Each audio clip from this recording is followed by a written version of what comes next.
দেখেছেন এবং নামগুলো বলেছি। আমি সময় বেশি না নেই। স্কুল এখানে যারা অংশগ্রহণ করছে দলনং ২ কালীহাতি পাইলট বালিকা উচ্চ বিদ্যালয়, দলনং ৩ ও ৪ খিলদা উচ্চ বিদ্যালয়, দলনং ৫ ও ৬ কালীহাতি RS সরকারি পাইলট উচ্চ বিদ্যালয়, দলনং ৭, ৯ ও ১০ নূরজাহান খসরু আদর্শ উচ্চ বিদ্যালয়।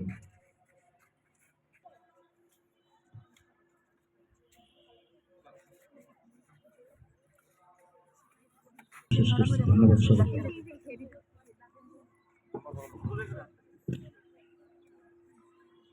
ধন্যবাদ আজকের এই অনুষ্ঠানের সম্মানিত সভাপতি মহোদয়কে শুভেচ্ছা বক্তব্য প্রদানের জন্য।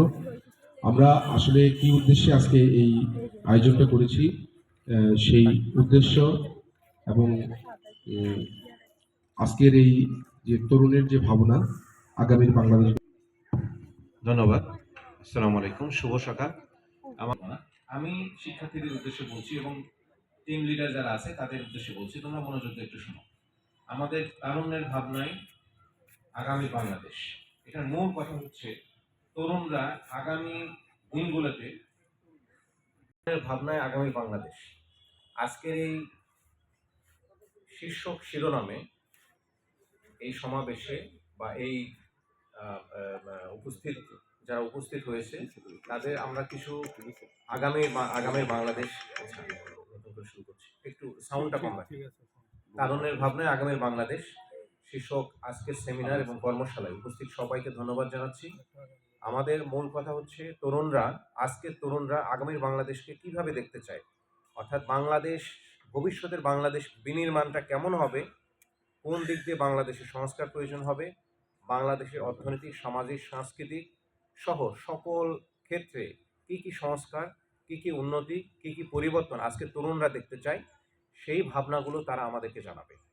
এই ভাবনাটার মূল লক্ষ্য হচ্ছে একটি সুন্দর, শান্তিপূর্ণ, অর্থনৈতিক এবং সামাজিকভাবে শক্তিশালী একটা বাংলাদেশ গঠন করা, বাংলাদেশ নামক একটা রাষ্ট্র গঠন করা। আজকে আমরা শিক্ষার্থীদেরকে এখানে আমন্ত্রণ করেছি। তারা বিভিন্ন স্কুল থেকে এসেছে, গ্রুপে গ্রুপে কাজ করবে। এখান থেকে যে ভাবনাগুলো দিবে, তাদের যে বাংলাদেশ বিনির্মাণে যে নতুন নতুন ভাবনা দিবে তারা, সেই ভাবনাগুলোকে আমরা অত্যন্ত গুরুত্বের সাথে পর্যবেক্ষণ এবং পড়ব। তারপরে যে ভাবনাগুলো খুব চমৎকার হবে, সেই ভাবনাগুলো প্রথম 3টি বা 5টি ভাবনা আমরা নিয়ে সেই দলগুলোকে আমরা উপজেলা আরেকটি বড় পরিসরে এই তারুণ্যের ভাবনায় আগামীর বাংলাদেশ শীর্ষক আরেকটি বড় কর্মশালা আয়োজন করব। মূল কথা হচ্ছে তরুণরা চিন্তা করবে সামনের বাংলাদেশ মূলত তরুণদের। আজকে যারা তরুণ শিক্ষার্থী তারা 2030, 2040, 2050 সালে বাংলাদেশে তারা পূর্ণবয়স্ক নাগরিক।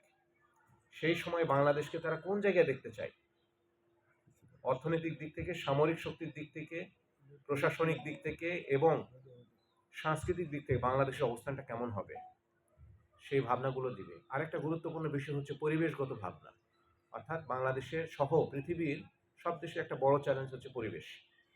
আপনারা জানেন ক্রমাগত প্রাকৃতিক বিপর্যয় এবং যে জলবায়ু পরিবর্তন, সেই পরিবর্তন বিশ্বের সবচেয়ে দরিদ্র দেশগুলোকে বেশি ক্ষতিগ্রস্ত করছে। এই ক্ষতি থেকে কিভাবে আমাদেরকে আমরা রক্ষা করতে পারি এবং পরিবেশ বিপর্যয় সহ আমাদের যে ইকোসিস্টেম আছে সেটাকে কিভাবে আমরা সংরক্ষণ করতে পারি, সেই বিষয়গুলো নিয়ে আমরা তরুণদের কাছ থেকে এই ভাবনাগুলো নিব, যাতে করে তরুণদের ভাবনা নিয়ে আমরা তাদের দেখানো পথ, তাদের দেখানো স্বপ্ন আমরা সামনের দিনগুলোতে বাস্তবায়ন করতে পারি। সাথে তরুণরা থাকবে, সিনিয়র সিটিজেনরা থাকবে। তো আমরা আর বেশি কথা বলবো না। তরুণরা যারা এখানে বিভিন্ন গ্রুপে দলবদ্ধ হয়েছে, আমার বিশ্বাস তাদের কাছে আমাদের মেসেজটা চলে গেছে। তোমরা তোমাদের ভাবনাগুলো লিখবে, এভাবে লিখবে যে এইটা বাংলাদেশ এই কাজ করতে পারে সামনের দিনগুলোতে, এই পদ্ধতি বা এই পলিসি বা এই নীতিমালা গ্রহণ করতে পারে, এটার ফলাফল কি হতে পারে এবং এটার উপকার কেমন হতে পারে, এভাবে দিতে পারে। যে কোনো একটা সমস্যা সমাধানে কি পদক্ষেপ গ্রহণ করা যেতে পারে এবং এই পদক্ষেপ গ্রহণ করলে সেটার ইম্প্যাক্ট বা ফলাফল কি হতে পারে, দেশের মানুষকে সেটা কিভাবে উপকৃত করতে পারে সেটা হতে পারে। আবার এমন কোনো ভাবনা, এমন কোনো নীতিমালা, এমন কোনো পলিসি যেটা এখনও বাস্তবায়ন হয়নি বা আমরা গ্রহণ করিনি, সেটা গ্রহণ করা প্রয়োজন বর্তমান বাস্তবতার নিরিখে, সেটা আমরা বা তোমরা সেটা উপস্থাপন করতে পারো। ধারণাটা তো এইভাবে আসতে পারে ভাবনা বা ধারণা নাম্বার 1, যে কোনো একটা ধারণা। ফলাফল কি হতে পারে, কারা উপকারভোগী হতে পারে, এবং আগামী সুখী, শক্তিশালী, সমৃদ্ধ বাংলাদেশ গঠনে এটা কতটা সহায়ক হবে এই বিষয়ে। অর্থাৎ যার আইডিয়াটা, যার ভাবনাটা যত সৃজনশীল হবে, যত গঠনমূলক হবে, আমরা সেটাকে সবচেয়ে বেশি মার্কস দেব। এখানে রচনার মতো করে 3, 4, 5, 6 পাতা লেখার প্রয়োজন নেই। আমরা শুধু ধারণাগুলো দেখতে চাই। এই ধারণা বিভিন্ন বিষয় হতে পারে।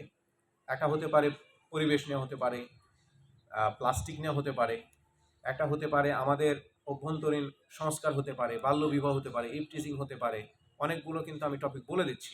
সেটাকে কিভাবে প্রতিরোধ করা যেতে পারে, চলমান কোনো সমস্যা কিভাবে মোকাবেলা করা যেতে পারে, কারা কারা সেখানে অংশগ্রহণ করতে পারে, কোন প্রক্রিয়ায় অংশগ্রহণ করতে পারে, এবং এটার সার্বিক ফলাফলটা দেশের মানুষের, সমাজের এবং রাষ্ট্রের জন্য কেমন হতে পারে, এই বিষয়গুলো আমরা দেখতে চাচ্ছি। এবং আমাদের যারা বিচারক মণ্ডলী আছে তারা এই বিষয়গুলো একটু খেয়াল করবেন। আমরা কিন্তু তাদের কাছ থেকে বিশাল রচনা চাচ্ছি না, আমরা চাচ্ছি তাদের ভাবনাগুলো কিভাবে বাস্তবায়ন করা যাবে, কারা বাস্তবায়নে অংশগ্রহণ করতে পারে, এবং বাস্তবায়নের ফলাফলটা কি হতে পারে। এই 4টা বিষয়ের উপরে আমাদের ফোকাস থাকবে। ধন্যবাদ সবাইকে। কারো কোনো প্রশ্ন থাকলে শিক্ষার্থীদের মধ্যে আমি প্রশ্ন নিব। তারপরে ভাবনা লেখার পরে সেটাকে ক্যানভাসে রূপ দিতে পারো, তাহলে সেটাও অ্যাপ্রিশিয়েট করবো, হাইলি অ্যাপ্রিশিয়েট হবে। সেটা 2-1 মাস হয়তো সেটার জন্য বেশি হয়তো হবে। এটা এক্সট্রা, বাট বোনাস হিসাবে এটা দিতে পারো, এটা নট নেসেসারি। আচ্ছা ঠিক আছে, এটাতে আমরা দিব না, মার্কস দিব না, কিন্তু এটা সার্টিফিকেট অফ অ্যাপ্রিসিয়েশন থাকতে পারে, এটার জন্য কোনো মার্কস থাকবে না।